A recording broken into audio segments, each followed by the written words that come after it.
Thank you, and we're so pleased, and we've had such a terrific time in Pamplona thus far. We look forward to coming back. I'm told someone is translating what I'm saying. Do I know where that person is? No? Yes? Well, whoever it is, I'm sorry. When I speak, I'm from the Northeast in the United States, New York, in that area, and we're known to speak very quickly. So even when I speak to audiences in the United States, oftentimes people say, can you slow down a little? So in thinking about this audience, I know I need to go more slowly. And I apologize, as I get more excited, I talk more quickly. So I will try to speak slowly, but although I can't see you all very well, if at any point you don't understand what I'm saying or want me to clarify or repeat something, just yell it out. I'm happy to talk with you. I don't need to talk at you this whole time. So, good morning. I was asked to speak about digitization in the music school. And before I start, I thought that I should probably give you the context of where I'm from and where Indiana is. And when I speak to these audiences outside of the United States, I often feel the need to show where Indiana is. So, I don't know how well you can see that, but Indiana is in what's called the Midwest in the United States, which is very different than the East Coast. And so you get a sense as to where we are. The red dot, about 4 hours drive to Chicago, 2 hours to Louisville, much longer to New York. But the point is that Indiana is not near any large cultural center. Indianapolis is an hour away, but it's certainly not of the same size as Chicago or New York or Los Angeles. So that's always been a part of the school's history, is to how to attract the best students and the best faculty to come to a small town in the middle of, as we like to say in the US, the middle of nowhere. I did want to give you that context. And so in my story, although it's not about me, as my wife would often remind me, I started off as a clarinet player. My degrees are in clarinet performance, and I simply wanted to get a job playing the clarinet in an orchestra. And one thing led to another, where I took a job in the music library at the school where I completed my master's degree, and that was going to pay the rent so I could take auditions and get a job. At some point, that turned into something more that I enjoyed the stability, and I enjoyed the work, mostly because the library where I worked was automating, was bringing in the first computer system, and I got involved in that project, and that was interesting for me. So that started my career of music and computers and libraries, and shortly after that, at the Eastman School, I became their director of technology, as this was in the 90s when they were trying to implement technology across the school in a number of ways. So when the job at Indiana opened up, I never thought I would move that far away from New York, and I was not sure I wanted to take that job. But as my mother told me when I was considering it, she said, it's all the things you do. It's music, it's libraries, it's technology, and it's been a great fit for me. So I strike this balance of all of those areas, right? Music has to be first. What we do has to make sense for the musicians and the faculty and the students that will use the technology.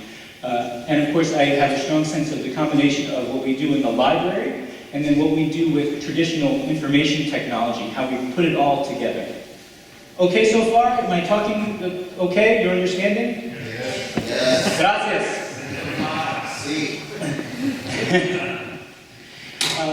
A bit about Indiana University. It's a large state university, as you might imagine. If you've ever seen movies that you've seen large American universities, we have 40,000 students on the campus. It's quite large.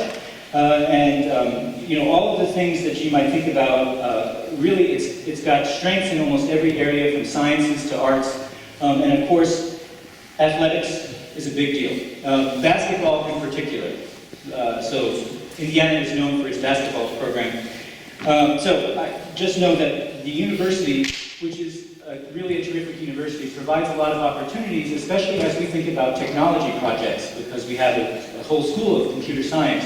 We have a library science program. We have many experts in all of these disciplines, which is great, but at times it works against us too, because if you want to plan a project, suddenly you have all of these people who have a specific interest. So a computer scientist who's interested in networking will come and say, I want to be part of that project. And terrific, we'll have his expertise. But then it turns into him wanting his very narrow area of expertise to be vetted and to be part of this project, where you think that's not really what our project is about. So it works both ways, but we're very fortunate. The Jacobs School of Music, where we work, It is arguably the finest in the nation. Back when Americans, everything is a competition for us apparently, and so every couple of years, U.S. News and World Report, a magazine, would rank collegiate programs, and so we of course make a big deal of the fact that we were always ranked among the top, sometimes first with Juilliard and Eastman and these other schools, and so for whatever that's worth, it's not a competition, but we know we have a special place and we're very proud of that. So the school has a number of performance halls. I have a few pictures that I just threw up there for you to see. No, the school is also large. I said 40,000 on the campus. Of those, there are 1,600 music students, roughly split between undergraduates and graduate students, 800 each approximately. And that makes us perhaps the largest, or among the largest 1 or 2, 3 music schools in the United States. So we have a lot of diverse students to draw from as well as we look across our degree programs. The library, we are very proud of. It's arguably the largest academic music library in the United States. Again, it's not a competition, but for sure, only the Library of Congress, the United States Library of Congress, and New York's Public Library have larger music collections. So we're very lucky. And the way we describe both the library and the school, and the translator, this might be hard, sorry, we call it broad and deep. We say it's broad because nearly every musical discipline is represented in the curriculum. We have students studying early music, composition of new music, choral music, orchestral music, band music, everything that you can think of, and every instrument that you can name, save accordion, apparently we don't do, bandoneon. We have all of those represented in the school. And we say deep because they're all to the doctoral level, almost exclusively. I mean, there might be 1 or 2 who don't. So we have all of the musical disciplines all to the highest level. So it means that we have really talented students and faculty, and we have a library that has to buy all of the materials to support all of that activity. And that's just, opera is one of our big programs, Opera Voice, of course, and so the Musical Arts Center, the picture on this side, seats 1,400 people, is one of the finest opera theaters in the country, really, and its stage was based on the Metropolitan Operas in New York. It's very large, and we do many fun things there. So the topic you were asking me to talk about, and I will of course speak about our experience with BlackBinder in a minute, but I'm going to talk about some non-BlackBinder related projects, just to give you the context of where all of these things fit in a music school like ours. So we had a number of digitization projects as we think about where we've come. And we started on this path back in the 1990s. Before I got to the Jacob School, they started. But I always like to, again, put this in the context of what I hear about. As the director of technology, I often hear from faculty that some of them are resentful. Some of them really don't like me because they say, when I started teaching at this school, I needed my cello and a music stand, nothing else. And now I can't submit my grades, I can't communicate with my students, everything. I need that damn computer. And they're right. We teach a discipline that has grown over 300 years. That's all you need, right? You need your instrument and a music stand. Maybe not the music stand if you're playing from memory, right? So you need to communicate. So everything we do, and when we consider these projects, we like to put them in this context. So is it the right thing for the school? Is it the right thing for us? Is it going to advance what we do? Will it make this better? Because if not, why are we going to spend time on that? And we go from one extreme to the other. I first encountered this quotation in the mid-1990s, I think it was 1997, and the president of Cornell University, a very famous American university, this is when technology was just becoming part of higher education and college and university life. And he said, I wonder if at times we are not like the dinosaurs, looking up at the sky at the approaching asteroid and wondering if it has an implication for our future. and so we've often, that's also been something I feel very strongly about, that if we don't pay attention to the changing technology and the direction that things are going, like the dinosaurs, we won't have a place anymore, we'll be gone. And so that was 20 years ago, we're already seeing students choose the school they go to based on their website and some of the technological things that are available to them. So we know we can't ignore the technology. So the people who want to go back to that, we can't do that only, right? We have to have the right technology. But we also can't just do it for the sake of doing technology. We're not the Jacob School of Music Technology. It's still a music school, and the most important things we do are the things like we saw last night with that terrific band concert and the performances you'll hear from Joey later. So we have to balance, right? I don't know how to say balance in Espanol. Balance. Anyone? What you said. Equilibrium. Okay, good. So here are some of the projects that we've done, and a brief explanation. They've mostly been about audio and scores, and we're here to talk a little bit about BlackBinder. So scores have always been a part of what we've done, but we focused on audio. We have a large music library with many recordings, and we know that students, those of you who have gone to a music school know that listening is an important part of learning music. And so we focused on that, although we've had scores projects. And I'm going to go quickly through these projects because you don't care. Variations, we have a project that has been called the Variations Project, and this was a digital music library project, an audio project, and you can Google about this. It was started in the early 1990s. That's when they started thinking about it. So that's how transformational this project really was. This was well before iTunes and Windows Media and anyone thought about bringing music across a computer network. But I remind you about this at the end of my remarks, because there were a lot of people who said, why are you wasting all of that time and money? We have CDs, we have records, we have record players and CD players and cassettes. Why would we spend money on this computer thing? It may or may not work. It's a lot of money, a lot of expertise that we don't have. And we stuck with it, and we're all the better for it. Those projects, this is a picture of before we renovated this area in the library, but when they moved into a new music library in 1995, the goal was to bring no audio equipment, no CD players, no record players, LP players, but to stream it all over the computer network and use this variation system. That never really came to fruition because we have so many recordings and we couldn't digitize fast enough. And so we still do have a couple of CD players, but the students all now stream their music through the system. But we did so, and this is another thing I'll remind you about at the end. We did so with the support of IBM. I think in Espanol, would you say IBM? You say, how do you say, you know the company IBM? Yes, you know what I mean. So a big computer company in the mid-1990s gave us support. We partnered and we worked together to develop this. And to get their money out of it, they had this was a print advertisement in a magazine, how they were working with us and we with them. And there was also a television commercial that I want to show you now that they did. And I hope you understand, this is in Italian with English subtitles. I don't know if you're going to get either of them.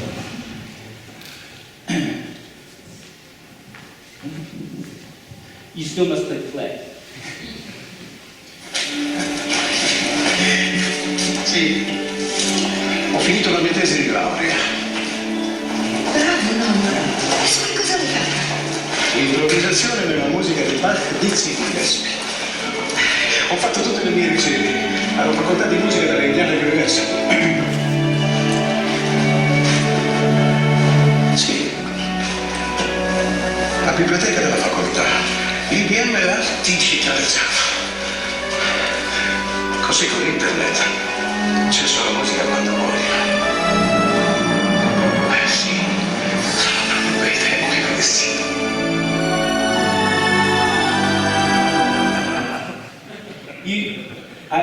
Thank you, because when I show this video, every time the audience laughs at the end, and it certainly wasn't intended to make anyone laugh.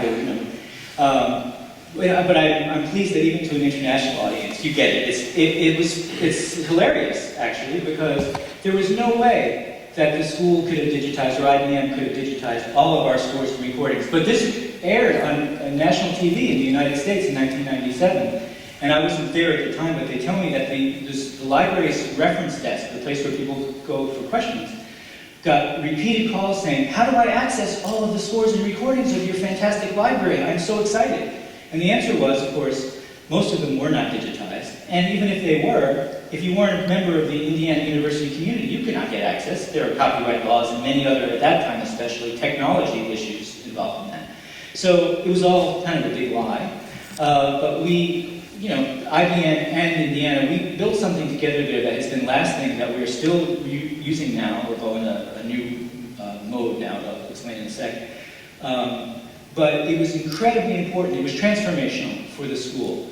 And when I first got there, we were moving to a new system based on that system. And we met with the campus lawyers because there were some copyright issues that we were discussing. And the head lawyer for the university said, I get calls from my colleagues around the country all the time saying, how do you do that there? How do you justify the legal issues? And he said, I don't have a good answer. And I thought, oh boy, we're dead in the water. Now we're going to be done. And he said, but it's been so transformational for the way we teach and we learn music here. Wouldn't it have been stupid if we had been afraid to try because of that one issue?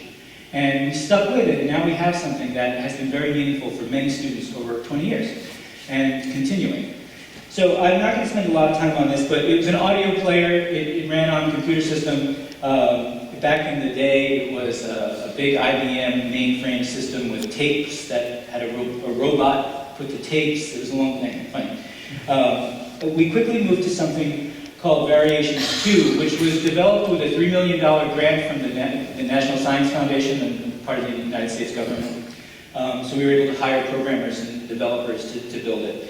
And what was important for that new system was, while the first system just played audio, you clicked and you heard sound, this built in pedagogical tools. So you were able to do something with the music, because we know that music students not only listen, but they have to listen repeatedly to certain sections. They have to do music theory analysis of certain works. So there were tools that both the teacher and the student could use. The window on the right was a simple playlist. Now remember, this was the year 2000 or 2001, so iTunes and playlists were not really a thing like they are now. But here you could have multiple tracks from multiple recordings onto one playlist.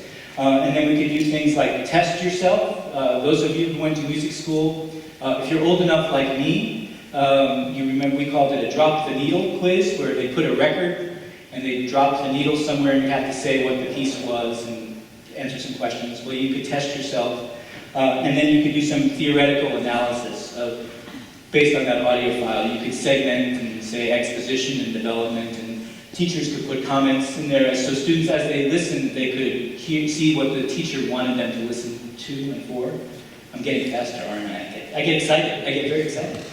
But we did have scores in this system, and we still have some of these scores. They were simple scans of these scores, right? We put the score on a scanner and save it as a TIFF, high resolution, and then at that time they were, you say GIF or GIF here, I don't know, but or JPEG.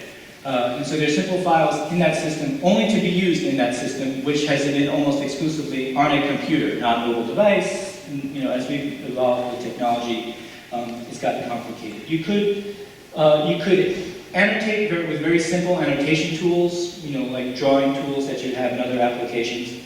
But that was it. So that was our digital library effort, which was a major effort, as you can see, with IBM, a large grant from the government. And we made good use of that. Additionally, as in the mid-2000s, we got to podcasting and streaming, where we record all of the events at the Jacobs School, not all, many of the events at the Jacobs School, and they go in the library. And so working with our Department of Recording Arts, now it's called Audio Engineering, we arranged to get those files from the concert hall into the library without having to, the way it used to work, they'd record it and they'd burn a CD, or before that a tape. They'd give us a tape for the library and we put it in the library. And we now have a workflow where these things kind of flow very seamlessly from the recording studio. Files get moved around and they get into that system. But we started capturing things for other places, like iTunes for our podcast, which we don't do anymore. And now live streaming. And so we frequently have something like this. And sorry, audio guys, I can test this one. I don't know. So we were doing things like this, putting excerpts out on the people to see.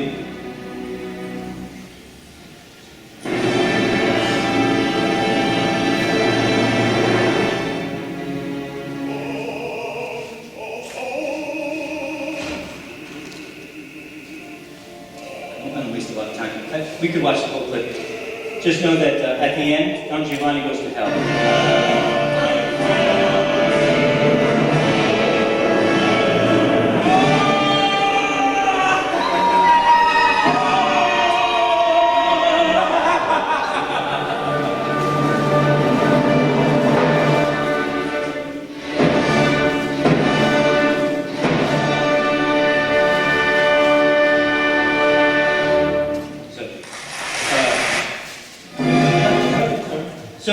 Now we live stream many of our performances through what we call our IU Music Live.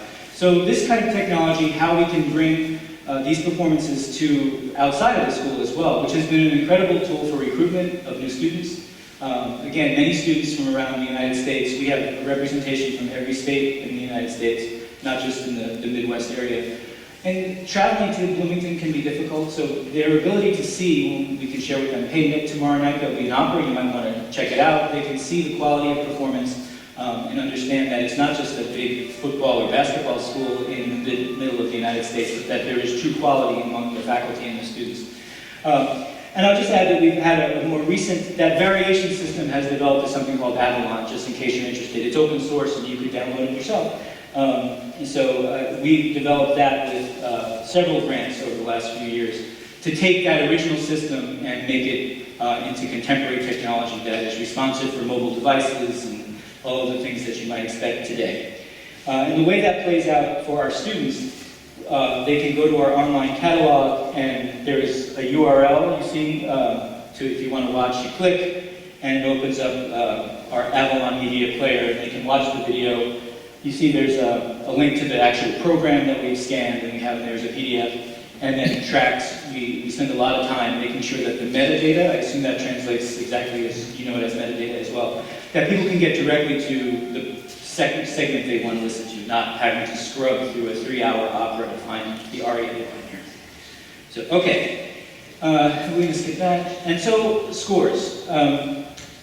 We've always had scores in the system, as I said, not nearly to the level of what we've done with audio. But the use is because students have, it's limited use. It's only on a computer screen. And that's great for study. If you need to study Beethoven's Fifth Symphony and you're home on your computer and you want to see the score and the library's closed, you can access that. That's good. But a few years ago, I had a student at the beginning of the year say, how do I get all of those scores onto my iPad? And I said, you can't. You don't. That's it. Go to the computer and click the link. And we knew then that something was starting that we were not prepared for, and we still don't know that we're doing the right thing. These scores that we have are simple. We scan them, we save them as a JPEG or as a TIFF. We save the high resolution files, but then what you see on the screen is a JPEG generally. And then that's it. So if you wanted to play from that, it's complicated. And, I don't need to tell the BlackBinder team about what other options are out there for scores on an iPad. So it's at this time that I get a call from someone named Gorka, which is a name I had never encountered before. And he says, I want to come see you. I'm coming from Spain. I think, what is happening here? Now, we get visits from technology companies all the time. This one lasted, unlike any of the others, but very few, except for IBM back in the 90s. They really don't pan out because the company is coming to us saying, we want your money. We have something that you're going to like, and you're going to learn to like it. And we look at it and say, it's not worth the money for us. It's okay, but I'm not paying all that money you want from us. We really feel good about our relationship with BlackBinder, and I can't say that enough, and I'm so grateful to be here. So here comes BlackBinder. What do we do? So we started with 4 faculty members, and these are the 4. Joey is one of them. And so we said, look, how many of your students have iPads? Can we get them the BlackBinder app and find 1 or 2 of the pieces they're going to work on this semester and use BlackBinder and give feedback to the company. And hopefully we can develop something ourselves here that will be of benefit for us as well as for the company. And that was mixed. Joey's really the only one who's stuck with it more than any of the others, which is why he's here and those guys aren't. It's hit or miss. English, colloquially, I don't know how to say that in Spanish. It has people who like it and people who don't like it. But mostly, I look at this as saying that isn't about the BlackBinder app necessarily. It's about, like the people who said in the 90s, We have CDs. Why would we want to listen to the music on a computer? That's not nearly as good. The sound's better. We're in that transitional period where it's going to take some time to develop new ways of working. So we continue. We want to continue. And one of the big benefits, especially since you guys have focused more on brass and trumpet, students I think find the ability of, wow, I don't have to carry around all those method books. They go to the locker, they get the books, they go to the lesson, the practice room. That, for those who really have embraced, who have an iPad and feel about it, their daily routine can be much better because they can just use the iPad and they can have those daily studies or that kind of thing. And if we can get over the content issue of how all of their music can be made available easily, this I think will move much more quickly. So this has been a great benefit for some, but not for all. We have 1,600 students. The percentage of them using it is still relatively low. So I think it was Inigo who was working for you then, who said that you've been doing some things with orchestras, an orchestra here in Spain. And so we had a chamber orchestra. Again, we have to think about some issues when we're considering this. Copyright being one of them. That we're very careful about all of those things that we put on the internet, if they're not in the public domain. Is that what you call it in Spain? Yeah, public domain. If the works are not in the public domain, we generally pay for a license. We pay the publisher for a license, and that gets expensive. So we thought about this issue as well, and well, what can we do in orchestra? We looked at the schedule, and we had 5 orchestras. This one was doing a concert that all of the music was in the public domain, so this was good. So we knew we didn't have to worry about that. And because it's a chamber orchestra, it was a smaller ensemble, so we didn't have to worry about purchasing many iPads. We still had to purchase 20 of them. So we purchased the iPads, and we prepared the orchestra. Thanks to Pablo, and I'm sorry, there's someone else involved whose name I don't remember. We sat together last night. Yeah. I'm sorry, you Yes, her. You guys who were so great working with our librarian to prepare the parts and to get them on the iPads. And so we did a concert, and I have to say, again, feedback is mixed. Mostly because students, some of them said, I don't like the scrolling. I'm used to looking at a static page, and my eyes don't want to see the movement. The first rehearsal where I was there were a couple of people in the back of the orchestra who I noticed were always touching the iPad. And I went back and said, what are you doing? And they weren't starting to scroll. And I said, well, press the button and it scrolls. And they said, no, I don't want to do that. So as they got to the bottom of the page, they moved the page up. And that's what they wanted to do. And so there's some resistance to this new way of thinking about how I perform. But the best thing that happened during that experience was the first cello player came to rehearsal and said, I forgot my iPad. Now we had a whole set of parts backstage in case something bad happened. I could not have the rehearsal or the performance go badly. And so he said, I forgot my iPad, what do I do? And Pablo very quickly said, here, use mine. And the student said, it doesn't have my markings. Yours doesn't, I have my markings. And Pablo said, he logged out and he said, log in. And the student logged in, and of course all of his markings were there. It was as if it was his iPad. Rehearsal started on time. Pablo saved the day. I'm sure he's done this many times for you. But it was terrific. And that was one of those moments where you said, see, there's an example of how this is transforming what we do. It can really make things better. And the ability to make these markings appear more quickly without having to take a lot of rehearsal time to say, okay, in measure 20, that's forte, not mezzo forte. And there are possibilities on the horizon. So I kind of said this, all we did, we purchased 20 iPads and that fancy cart where we could keep them all plugged in. But we checked them out to the students and let them keep them for the time. We prepared the scores, we scanned them, we sent them to you guys. You guys did your magic, sent them back to us. Our librarian then was responsible for putting them into our instance on your server, I guess. And maybe Pablo should give this part of the talk because I was not very involved in this part. We created the users, all the players, and then assigned the iPads to that player, and then the parts get assigned to, you guys know this better than I probably don't need to explain this, but anyone who's not a BlackBinder person out there, the interface is fairly simple. It's not hard to do this part of it. So enough talking about it, let me show you what that looked like.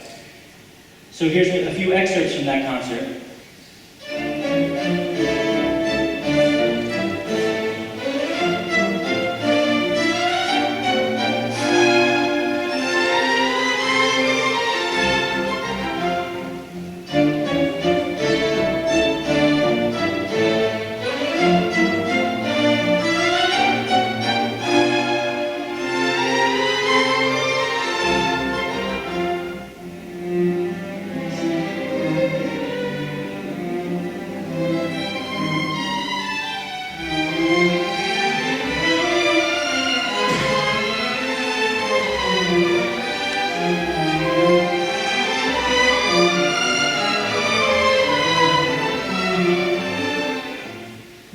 I'm going to pause for a second. One of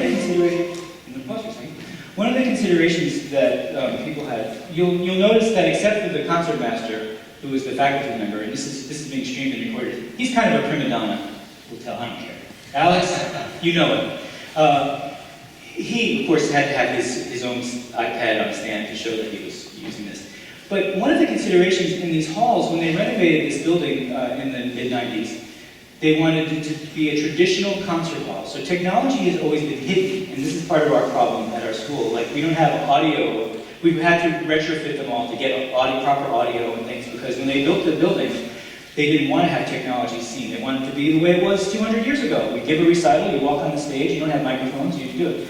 So there's always this consideration about technology at the school, and is it intrusive is the word in English. We don't want the audience to be distracted by it. And so this was a concern when we were planning this concert. We were encouraged to get the iPad stands that many of you use, and that you see he had on the same stand. And besides the expense that we didn't quite have the money to buy them, we said, no, let's not have it be so much of a distraction. So you'll see that there are stands, and we have this hand here where you can. Oh, sorry, I started video.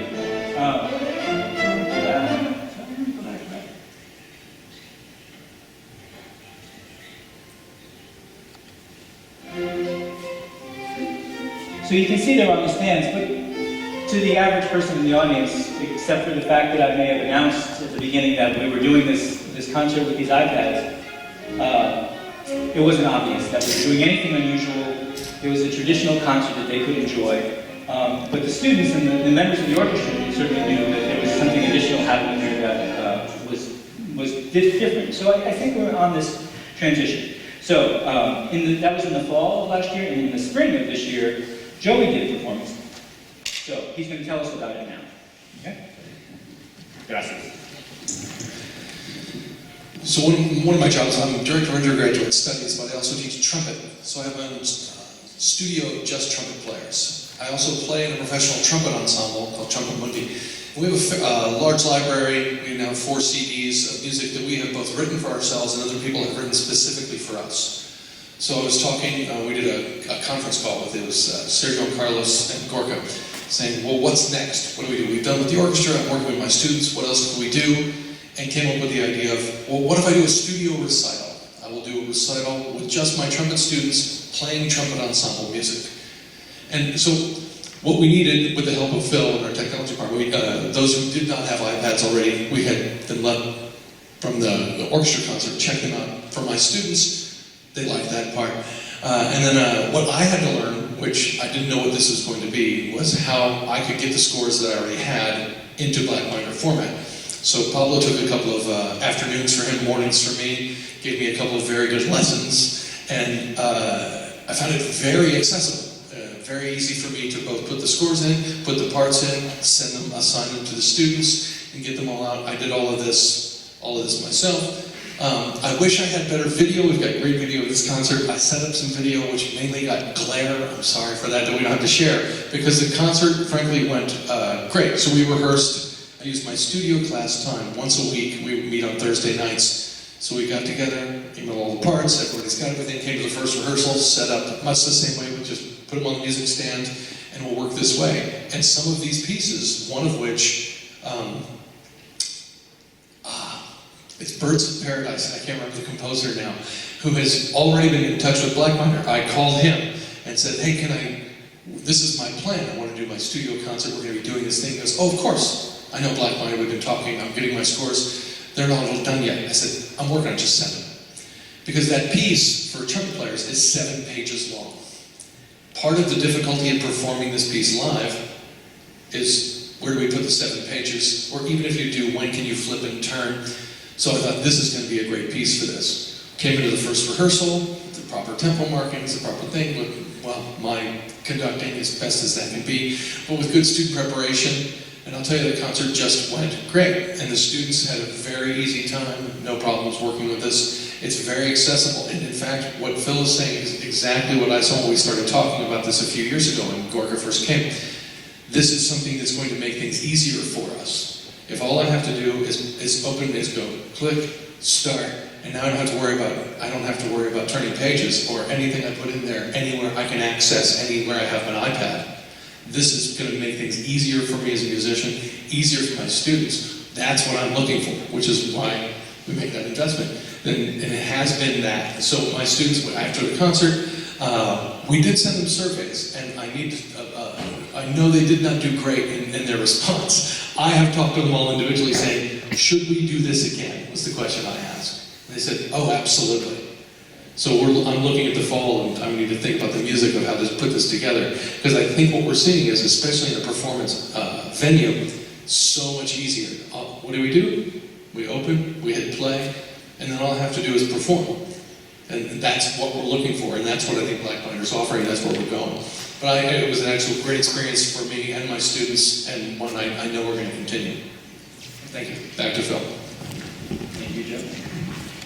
So what's next for us, and with you, I guess? Hopefully we'll have a brass quintet this fall. Jeff Nelson, one of the faculty members you saw of the Canadian Brass, has suggested that he coaches, as do many of the faculty, chamber ensembles.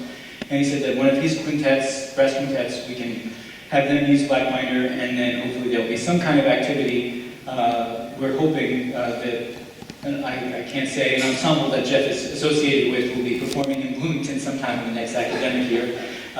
Those of you who know Jeff know the ensemble probably. And then we can do a joint concert where they'll do a double quintet on the concert, but they'll all use BlackBinder for that concert. We need to get more trumpet students, in particular, more students using it, and we need to, but this comes back to the issue of content and the scores and additions, and how the app is only useful if the pieces you need to play are available to you there. And for while we have many students who are very good with Sibelius and Finale, and this is something we need to explore more, that's not always the trumpet student that Joey has in his studio. Or do they have the time? And again, we think practically about, is this better for the musician? And at that point of, I can take out my book and put it on my music stand and now I'm practicing, versus spending hours figuring out how to use Sibelius to export it, to get it into BlackBinder. Yeah, I mean, once it's in there, yes, it's better. But all of that work, to the average student, is it worth it? And that's where we're struggling, right? That's, I think, where we need to focus some of our attention going forward, is how can we make this happen in a more seamless way so that students can say, in a lesson Joey gives today, Joey says, hey, I'd like you to start working on Haydn Concerto. There's Haydn trumpet. There's several, right? Yes. Okay. I don't know trumpet right now. The Haydn Concerto. In the old days, go to the library, get the Haydn Trumpet Concerto, and start practicing. And then go buy your own copy. How do we make it easy for that student to then have that piece on their iPad so they can begin practicing right away on their iPad and BlackBinder? That's still a challenge, I'm not sure. But maybe perhaps our students who are expert in Sibelius and Finale, our composers, maybe there's a way to begin a project. And one of the things I've talked about is, we have a large library with a lot of public domain music. That there's also that issue for us of copyright, which I could talk for the rest of the day about copyright. Could we start a project maybe where we can target some repertoire that we know is in the public domain that would be of use to have it then? Because once we have it, it's there and it can be available to anyone. So there's something there. I don't quite know what it is yet, how to do it, but I really think that in closing, we still, here we are, 20 years later, almost 25 years later, talking about IBM, and I show that commercial, and we talk about the partnership that developed something that really was transformational for teaching and learning of music in at least our part of the world. Honestly, I'm not here because you guys invited me and I'm talking to the BlackBinder crowd here. I really think that we are in a similar transitional period when we told those people with the CDs and the records, no, this is going to be better. This is really going to be, things will be different. And maybe in their time, those people have retired or died and they don't need to worry about it. And maybe it'll take some time, but I think we're at the same kind of beginning of a transition in the way we perform on the music on the music stands and the way students prepare for lessons. And so I think it's, there are some rough patches that we need to get through to figure out how do we make the music more accessible. There'll be issues with copyright, of course, because I'm sure Joey doesn't think I can only assign my students public domain pieces, and most of those are available in IMSLP anyway, they just download them and print them. So we have many issues to work through, but I think we are beginning a partnership, at least I feel, with Indiana, very similar to the partnership we had with IBM. And I hope that in 20 years, if those of us who are still around, Gorka likes to remind me how old I am, but I just remind you that I'm not as old as Joey. He's a month older than I am. You know, that the world will have changed, and we'll look back at some of this work we've been doing now, and we say, look at what we were able to accomplish and how the world has changed. And that would be a great thing for us, and I hope that BlackBinder would have the same reputation as IBM. And so, you know, you're not going to applaud for that? I thought. So those are my remarks. I want to leave a few moments for questions. If any of the information, someone has a copy of this presentation, but I would be happy to give you my business card, or certainly the BlackBinder people know how to reach me. But I'll just, the last word is that last night at dinner, which by the way, dinner at 10 o'clock at night is very different for me. I don't understand how you people live. Although I'm getting used to it, I'm starting to learn to enjoy it. We were talking about, I was showing him an email from a colleague of mine who was visited by another technology company who was more focused on the content, they have an iPad app with content that they want us to subscribe to. And she was asking, she said their new sales rep was coming and they had a new pricing model. And did I know anything about it? Did I hear anything? And I said I hadn't. We had a bad experience with them, and I'm not too keen to deal with them. They're not a direct competitor of yours. They're really selling a subscription to a database of scores, but available through an iPad app. And so I quickly responded yesterday, no. And then as we sat down to dinner, she had responded. She said, same thing. Their answer was, can't you just get a donor to give you the money you need to pay us? And that's not a relationship that anyone like us wants to engage in, right? I mean, if it's worth the money, we can understand that for ourselves, and then we either find the money in our budget, or we say, no, it's not worth the money for us. But to have the opportunity to work with a company that is really trying to do the right thing and figure out how to make this the good product, not telling us, this is the good thing, this is a really good product, and you're going to like it, and let me tell you why. Is a very different relationship, and why I think all these years later, we're here today, and we are excited to continue to engage with you. And so I hope this continues. So thank you. If there are questions, we're happy to answer them.